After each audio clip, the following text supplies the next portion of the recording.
Once you have your Yearling T53W phone plugged into power and internet, and the phone has gone through the initialization process and you've cleared the 911 address, this is what I refer to as the idle screen.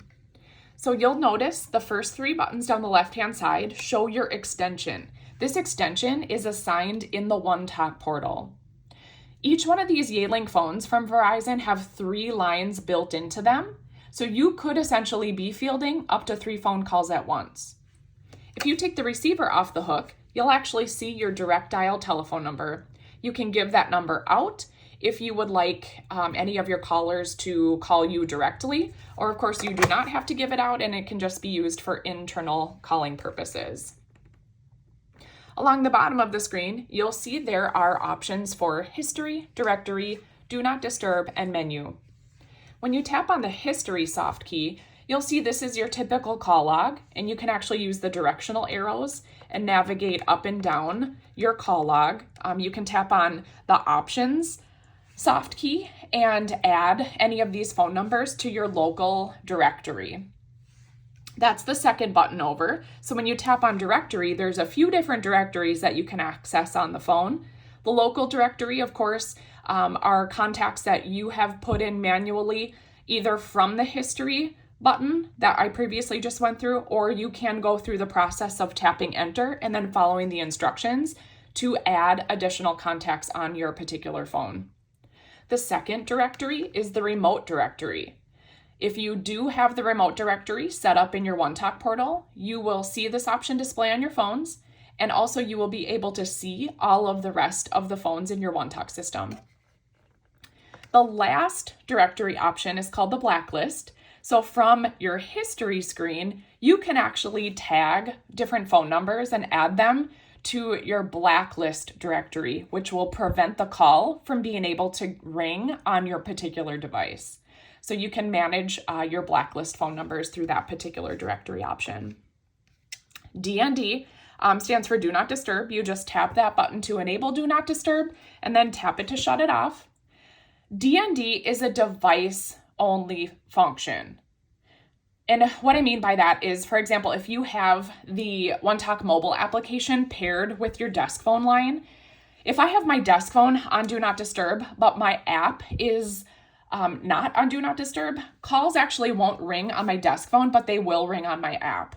If I have both my desk phone and my app on Do Not Disturb, my calls will just go straight to voicemail in that circumstance. So keep that in mind for Do Not Disturb. Now in menu, there's a couple different options in the settings menu, specifically the basic settings. So you can go in and change the background of your phone in the display option. You can change some of your sound settings if you want to change your ringtone, for example. That's where you would go to do that.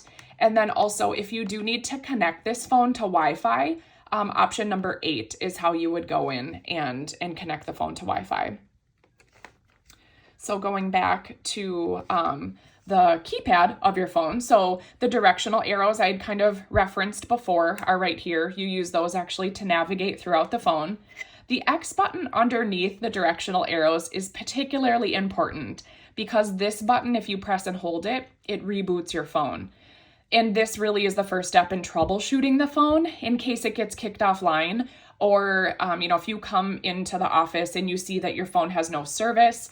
If you press and hold this button, after a few seconds, you'll get a message asking if you want to reboot the phone, which it just appeared for me right now. You tap the button under OK to actually reboot the phone. I'm not going to do that right now. I'm going to hit cancel, but that really is the first step in troubleshooting. We want to reboot the phone. We want to reset the phone essentially and have it pick up a new IP address and see if that clears it and restores service to the phone.